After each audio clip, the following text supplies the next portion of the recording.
All right, so here we go, section 2.6 pre-calculus video.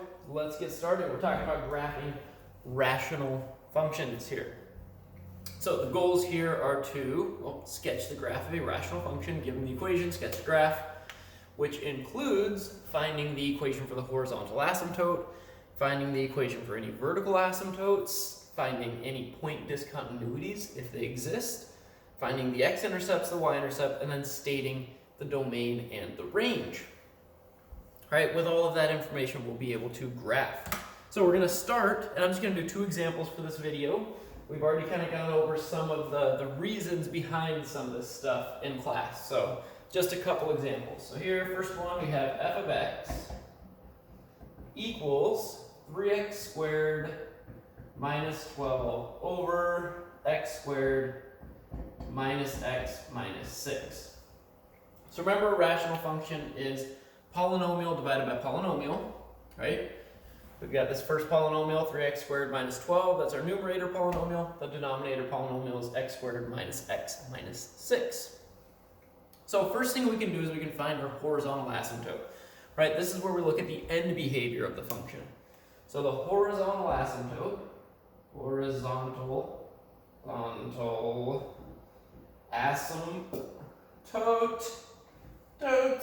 asymptotes. So the horizontal asymptote, we find this by looking at these two polynomials. And we say, what's the degree of the polynomial in the numerator? Here the degree equals 2, because it's x squared, and degree equals 2 in the denominator. So we have equal degree in numerator, denominator, which means as x gets really large, then we're going to get 3 times huge number squared divided by huge number squared, which is going to be, like, we can ignore the minus 12 and the minus x minus 6, because when we square a huge number, it's that many times bigger, right? Like if you square a million, it's a million times bigger than a million, so you can just ignore the other small numbers. So here, we're just looking at this part. We're like, wait, we got like 3x squared divided by x squared, that's like 3 over 1. So the horizontal asymptote, remember, is the ratio of the lead coefficients when the degree is the same. So it's y equals 3. That is our horizontal asymptote. All right, so now what we want to do is we want to find our potential vertical asymptotes, maybe point discontinuities. The way we do that is by looking at the domain, seeing what our domain restrictions are. So we're going to say, what's the domain? The way we find the domain is by looking at the polynomial in the denominator. So we want x squared minus x minus 6 to not equal 0. Right? Because it's a rational function, it's polynomial divided by polynomial, we can't divide by 0. So I want you to go ahead, just real quick, solve this on your own. What x numbers can we not have? What x numbers would make this equal 0? Well, I have my 4 o'clock sip of coffee.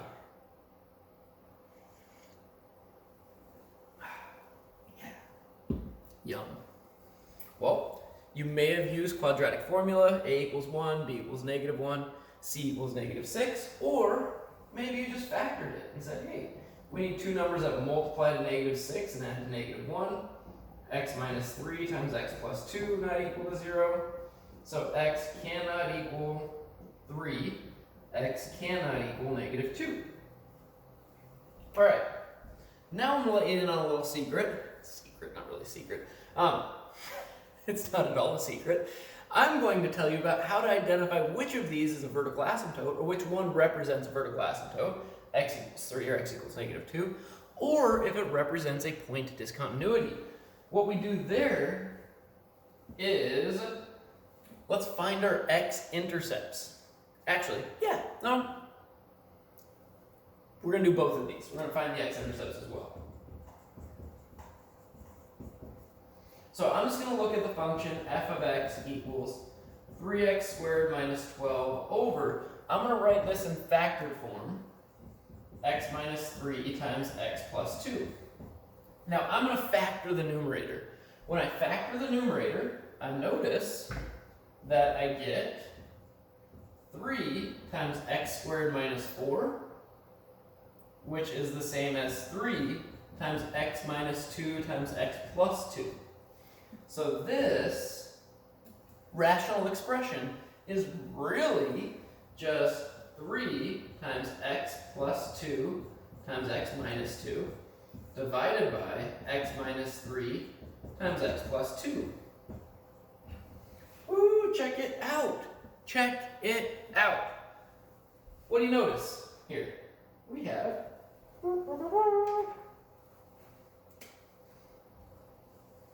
factors that can cancel out. See how it's an x plus 2 and an x plus 2? I can cancel those as long as I state x cannot equal negative 2. So what we get here is we get a point discontinuity at x equals negative 2. So here we have a point discontinuity. I believe I spelled it right. A point discontinuity at negative 2, comma, and then we're going to find the y value for that point discontinuity. A point discontinuity is a small hole in the graph. So basically this function looks normal, like a normal rational function. It's got this nice curve. It's going, but then when x equals negative 2, boop, there's a little hole, and then it just continues going the way it normally would. The reason for this is because if I put negative 2 in for x, I'm going to get 0 divided by 0, which is undetermined, or we can just call it undefined. So, really we have 3 times x minus 2 over x minus 3. This is the rational function for all values other than x equals negative 2. As long as x is not equal to negative 2, that's our function. Because this is this function with the x plus 2 factored out of both. Now, if I want to know what the y value is on this point discontinuity, well, what I do is I just drop negative 2 in here, and that'll tell me the y value of that point discontinuity. In other words, where that hole is going to be on the graph. So if I drop a negative 2 in here, I go 3 times negative 2 minus 2 over negative 2 minus 3. That gives me 3 times negative 4, which is negative 12, over negative 5, which is 2.4.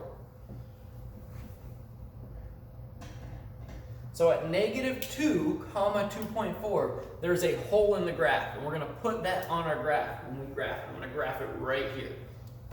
Okay, so we have a point discontinuity at negative 2, comma 2.4. Now, at x equals 3, we are going to have a vertical asymptote at x equals 3 because as x gets close to 3, like 2.999, what I'm going to have is I'm going to have something that's close to 0, so a small number, times, well, we already said this is going to cancel out if it's not x equals negative 2, so we can just look at this. If I have a number close to 3, like 2.99, right, I'm going to have number divided by a really small number, but negative, sorry, a negative number that's really close to 0, so I'll get a really, really negative answer, right, because remember, big divided by small makes big. If small is like a negative small, then, right, really negative. If this was like 3.001, and if I divide by a 0.001, that's like multiplying by, how many, like 10,000 or 1,000. 10,000, yeah. I always get mixed up on that out. I just got to do it out. But it's like, it makes a big number, is what I'm trying to say. So here we get a vertical asymptote at x equals 3 because it doesn't cancel out basically.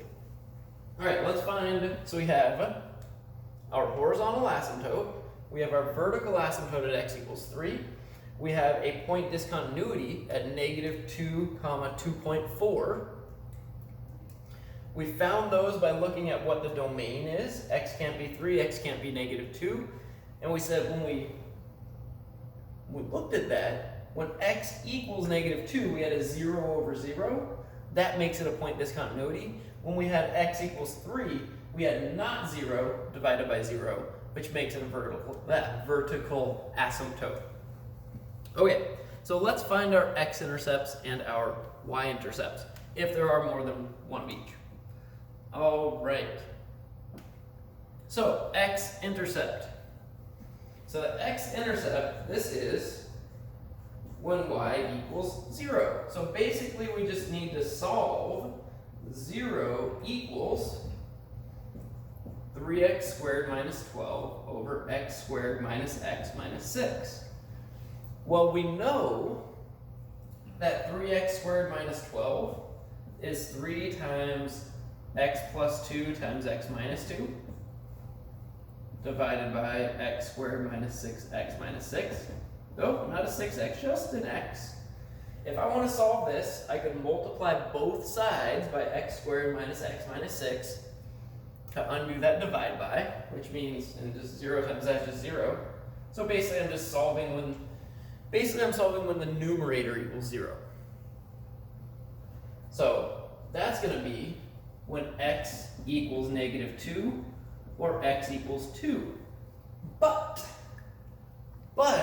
when x equals -2, we have a point discontinuity, right?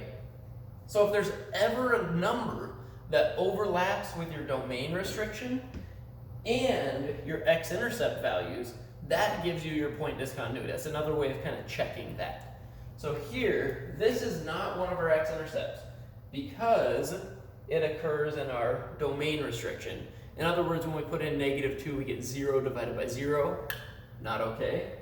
So here we just have one x-intercept at 2, 0. So that's our x-intercept. We find the x-intercept by solving when the rational function is equal to 0, which basically is just solving when is the numerator equal to 0. All right, now we need to find our y-intercept. So the y-intercept, the way we do that, that's when x equals 0. So basically we're just evaluating this function, but when x is 0. So it's 3 times 0 squared minus 12 over 0 squared minus 0 minus 6, which is just -12 over -6, which is 0, 2 for our y-intercept, because that equals 2. So the y-intercept is 0, 2. So we've got our horizontal asymptote, we've got our vertical asymptote, we have our point discontinuity, we have our domain restrictions, not equal to 3, not equal to -2. We have our x-intercept at 2, 0, we have our y-intercept at 0, 2. Let's graph it and then state the range from that. So I'm going to sketch my graph here.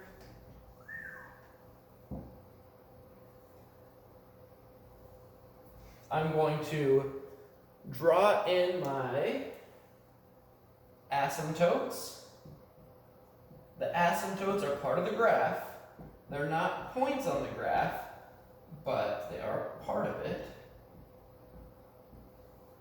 All right, so at x equals 3, we have a vertical asymptote. So I graph that by using a dashed line.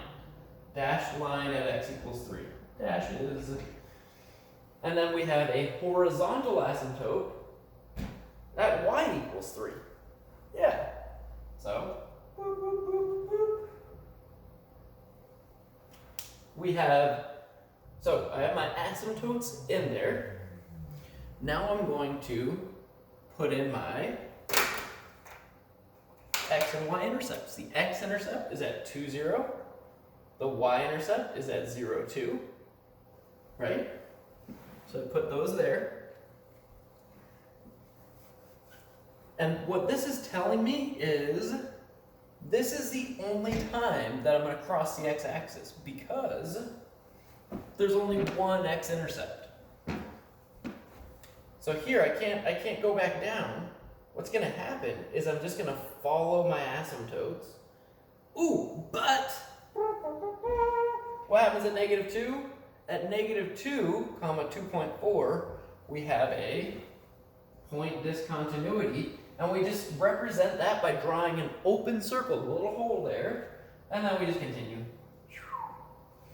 So here, as we go to the left, we approach y equals 3.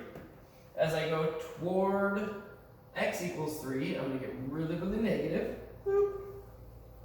And then on the other side, it's just going to look like the reflection of this. It can't be down here because I don't have any other x-intercepts. So I get a graph that looks like this and like that. So as I approach 3, x equals 3 from the left, I go up. As x goes to infinity, my y values get closer and closer to 3. So now if I want to find my range from the graph, well, I get all of these negative x's, or sorry, negative y numbers, except 2.4. And I get all these positive ones above 3. So here I have y is not equal to 3, and y is not equal to 2.4, right? Because that's that value on that point discontinuity. I get arbitrarily close to both of these numbers, but I never actually get there. All right, so that's that problem, right? Remember we found the horizontal asymptote by looking at the degrees, finding the ratio because they have the same degree, so ratio to lead coefficients. Domain, that's when the denominators equal to 0, right? Kick out those numbers. Once we have those domain restriction values, so like the 3 and the negative 2, then we say, all right, are any of those, do these correspond to any of the x-intercept values that I find?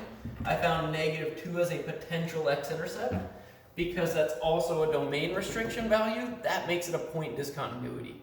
We could also see that by just factoring numerator denominator and seeing that that negative 2, or sorry, the x plus 2, where negative 2 is a 0 for x plus 2, that cancels out. Right, so that tells us negative 2 is that point discontinuity. We know the y value for that point discontinuity is 2.4 because we put in negative 2 for the remaining rational expression after we canceled out the x plus 2's, and we got 2.4 as our y value. Because basically this rational function is the exact same as this simplified version for all values except when x is negative 2. The only difference is in this one, when x equals negative 2, we have a hole or a point discontinuity. With this one, if it was just this, it would be just this graph without that point discontinuity, as if this never happened. All right, so we found the x-intercepts by putting 0 in for y, basically solve when the numerator equals 0. Y-intercept, you replace the x with 0 and just find the last number. And then range, just look at what y numbers are not in the graph, right? This horizontal asymptote, you're never going to touch that asymptote. So we can't get y equals 3, and it's never going to hit y equals 2.4 because that's our point discontinuity value. Cool, let's try another one. So we're going to do this one now, and then that will be it for the examples. So go ahead and try this. I'm going to write it up. I'm going to erase all this stuff, and then I'll go over it. But try it while I erase everything. So 3x plus 1 divided by x squared plus x minus 2. So go ahead and find horizontal asymptote, vertical asymptote, domain, point discontinuities if they exist, x-intercept, y-intercept, and range.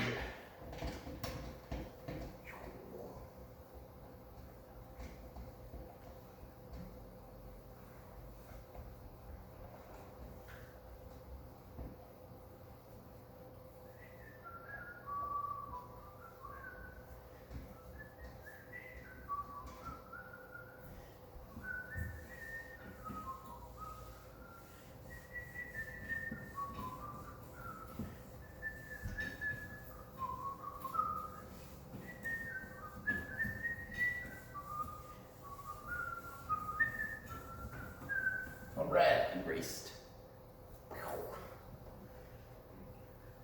I hope that whistling wasn't too annoying. I just realized it's just what I do sometimes.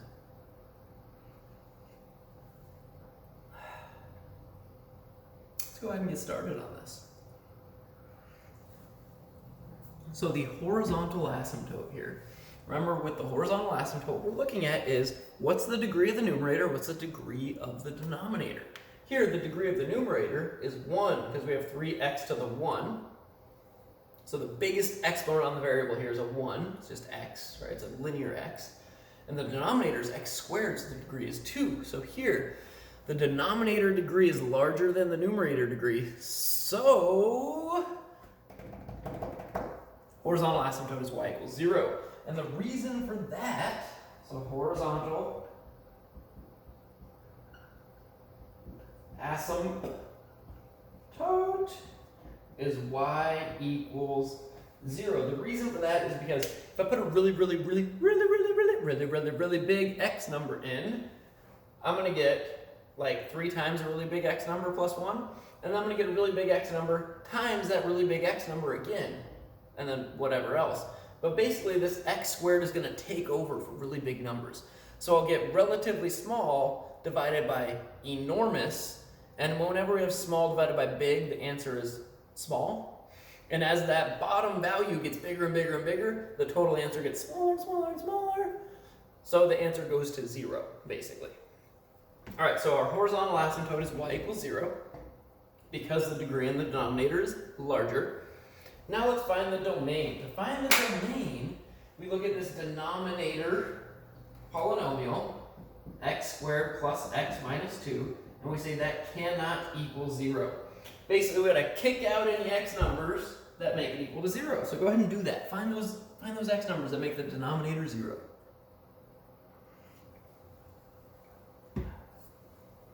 I would factor this. That's what I would do. Go like x plus 2 times x minus 1. All right, because I need 2 numbers that multiply to negative 2 and add to 1. So here, x cannot equal negative 2. X cannot equal positive 1. So that's our domain. Well, now we gotta say, are those vertical asymptotes? Are they point discontinuities? Let's find out. The way we can find out is we can factor the numerator or we can find the x-intercepts. So let's look at it in factored form. F of x equals 3x plus 1 over, we already factored the denominator, so x plus 2 times x minus 1. If I'm going to factor the numerator, I could just like factor out a 3, but that doesn't really work. I mean, sure, I can go 3 times x plus a third over x plus 2 times x minus 1. Nothing cancels out here, so these are both going to be, these values are both going to represent our vertical asymptotes. So we're going to have vertical asymptotes at x equals 2, negative 2, and x equals 1. In other words, neither of those represents a point discontinuity because it didn't cancel out. And we'll see that when we find our x-intercept as well. So to find the x-intercept,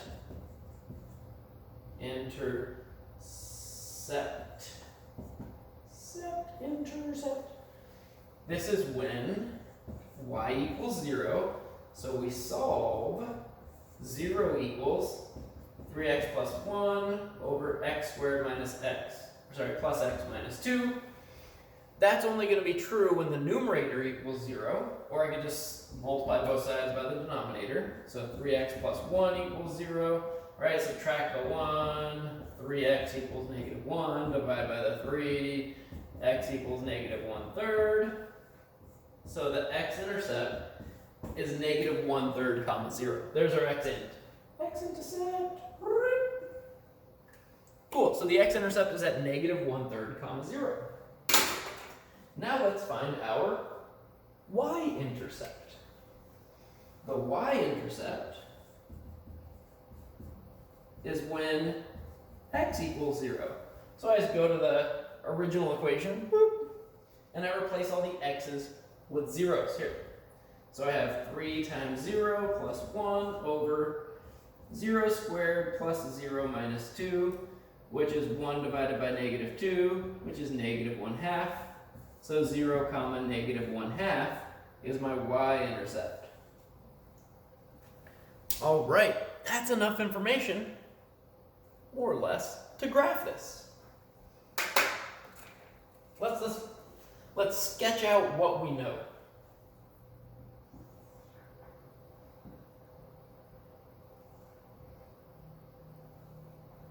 So 1, 2, 3, 4, 5, doesn't really matter. Negative 2, negative 1, alright, so on and so forth. I'm not going to be super accurate with my y values, that's okay. Alright, so I have my horizontal asymptote is y equals 0, that's the x-axis. I have my vertical asymptotes at x equals negative 2. And x equals 1.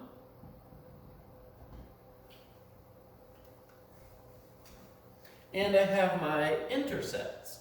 So negative 1/3 comma 0 is my x-intercept, so I've got a point right here. And 0, negative 1/2 is my y-intercept right there. These are the only times when the curve is going to cross either axis. So what's happening here is the curve is approaching as it comes closer and closer to 1 from the left, it's going more and more negative. And then as I get closer and closer to negative 2, it's getting more and more positive. We get this kind of like little S-curve action going on in here. All right, so that's the inside part, because I know it can't swoop back down, because if it swoops back down, it's got to cross back through that x-axis, which would mean I'd find another x-intercept. But there are no other x-intercepts. That's it. Sorry, you're the only one. Negative 1/3 comma 0. So that's what it's got to be. Now, we're like, well, what's going on over here? Well, what we could always do is just pick a number. Like, let's try like x equals 2. Right? If x equals 2, if I put that in here, or here, better yet, am I going to get a positive or negative number? Well, I go 3 times 2 plus 1 over 2 plus 2 times 2 minus 1. Well, that's 6, 7 divided by 4 times 1, 7 over 4. Well, that means I'm like here almost at 2, so almost at 2 comma 2. So that tells me that my curve is going to be above the x-axis here. And that's really all I need to know. That, because as I get closer to 1, I got to follow that asymptote up. And then as I go out with bigger and bigger x numbers, I get closer and closer to 0 because I have that asymptote, horizontal asymptote of y equals 0. Now we got to check, well, is it over here above the x-axis or below the x-axis on the other side of this asymptote at negative 2. So what I can do now is pick a number on the other side of negative 2, like negative 3 or negative 4. Let's try negative 3. So I'm going to pick negative 3. So if x equals negative 3, I'm going to get 3 times negative 3 plus 1 divided by negative 3 plus 2 times negative 3 minus 3. Oh, minus 1. I don't know where that extra 3 came from. And that gives me negative 9 plus 1 is negative 8 over negative 3 plus 2 is negative 1 times, wait a second, negative 4. Is this correct? I believe it is. Yeah, wow, cool. I didn't realize it was going to turn out to be a nice number. Cha-ching. Sweet. So here, this gives us 8 divided by 4, which is just negative 2. When x is negative 3, we get negative 2 for our y number.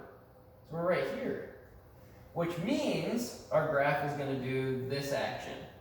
It's going to go down to negative infinity, shoot down along there, and it's going to curve up along the x-axis. So follow this horizontal asymptote. All right, quick review. When we graphed it, first thing we did is we identified horizontal asymptote, vertical asymptotes, and intercepts. The intercepts gave us this shape in the middle, right? Because we know we cannot cross the x-axis again. We can't cross our vertical asymptotes. So I got to go down along the asymptote on this side. I got to go up along the asymptote on that side. So this is the information we have. To find out what's going on here and here, we just picked a number with a, picked an x number to the right of this vertical asymptote. So to the right of 1, could have been 2, 3, 4, doesn't matter. We got a positive number saying that our graph's going to be on the positive side here.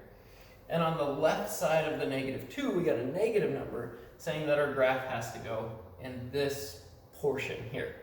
In other words, it's following down, going negative as it approaches -2, and as x gets really, really negative, we approach that y equals 0. So hopefully this helped.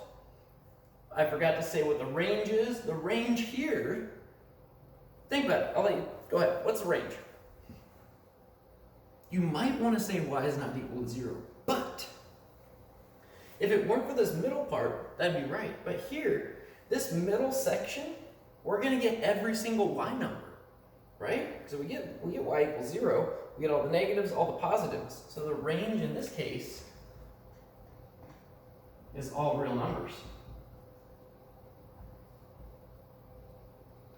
Right? We could say negative infinity to infinity if we wanted to. Range is all real numbers there. Okay, so that's that. Thank you for watching. Hopefully it made sense. If not, office hours. All right. Thanks. Have a good one.